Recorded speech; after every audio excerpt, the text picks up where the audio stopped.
think with this type of scene, we have to be careful that we don't get too concerned with the historical side of it.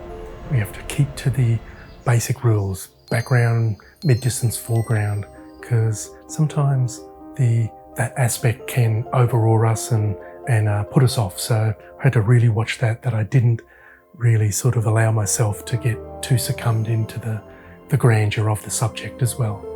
So let's see how I go.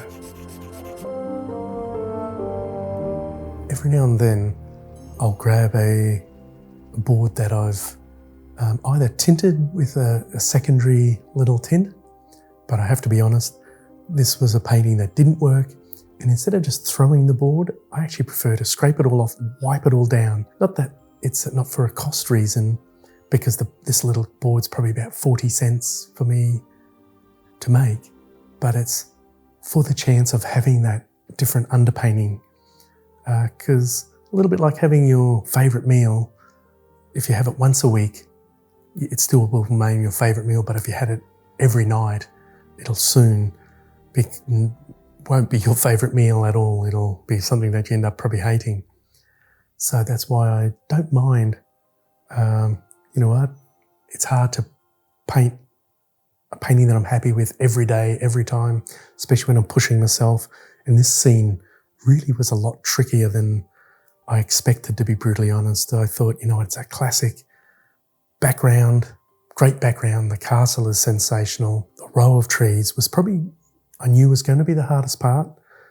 The boats, I've done plenty of boats, and I've painted castles in Ireland and painted them from life. And so I knew what to mainly or mostly expect with that. And I made sure I got the values in light enough, cool enough, that they would sit back. You can see I've got a beautiful, it's almost like the 3-card trick, background, mid-distance, foreground, as I mentioned.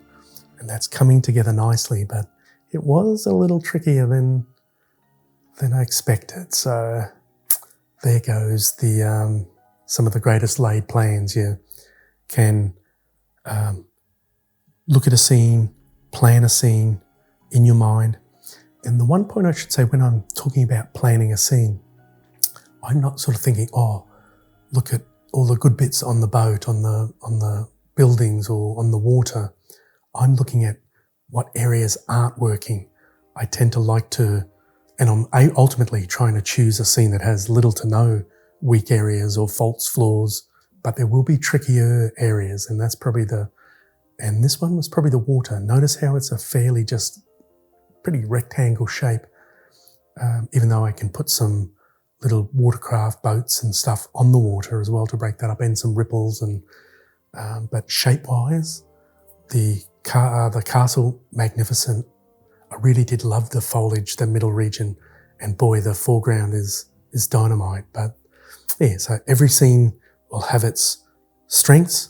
So we're looking for a 95% percentile if we can, but normally I'm lucky to get it to 90, and there's always 10% negotiation there. Actually, that's when I'm teaching my online course.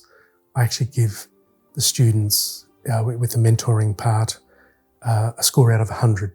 50% is for its natural composition, and the other 50% is paintability. And you may think, what's paintability?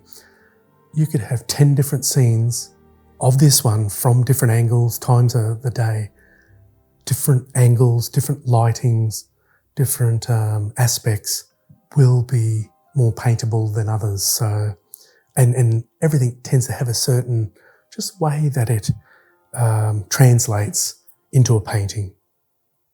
And this one, I initially thought the paintability was very high, and I think ultimately it is, but it was technically a little more difficult to extract that. So, but that's the part of painting that I think I do love, is that unknown. And this is where and when we really do learn, I believe, and that's why I do love doing such a wide variety of technically difficult subjects, is because there is a definite need for problem solving, because really that's all painting is. It's like a puzzle that we have like doing a jigsaw puzzle. We have the finished image and then we have to learn. And probably with painting, we can leave a few pieces out, where with a jigsaw, you can't leave any pieces out if you want to complete the jigsaw, which I used to love doing as a kid. They were quite fascinating. So I've got the castle in, even though it will still require a little bit of reworking. And that's how I tend to work. I'm not really a true alla prima painter, as I would believe, because normally with alla prima you would start in one small area, paint that pretty well finished, and then work out, where I am definitely a wet in wet painter, but I think I've learnt, and I prefer to have the opportunity to be able to go back in and rework certain areas. I think the way that it was explained to me was you get to as finished state as fast as possible, and then do your comparisons, do your checklist, do your reference checklist. Is this area working? Is it flowing in, say, the mid-region? Is the shape of the castle, is it too dramatic? Is it too right-hand heavy? Is there a lyrical movement with the foliage? Is that softening edges? Am I breaking edges? So it's a real skill of multiple disciplines at once. And that's why stepping back, once my hand goes from the paint, sometimes I'm stepping back. But of course, most times I've got to be mixing paint. But for me, and this is only a 10 by 8, so it's only a small painting, but there's lots going on.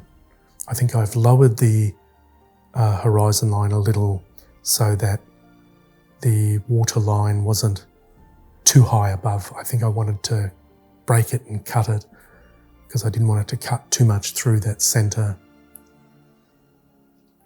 And I've deliberately gone a little darker with the sky as well. That'll help make the castle pop out nicely. And that's mostly just a titanium white, yellow ochre, a little bit of ultramarine blue, and then sometimes even a tiny little bit of alizarin. With most of my mixes, I'll put 3 of the primaries, even if it is a blue sky or blue water, or maybe not the red, the cadmium red, the warm reds on the little riverboat in the foreground. That's probably more just 2, a cad red and maybe a little bit of yellow. But there's so many things that are going on with this one. So this one I'll probably rework a little. We'll see how things go. Even though this is a really small painting, she's super action-packed.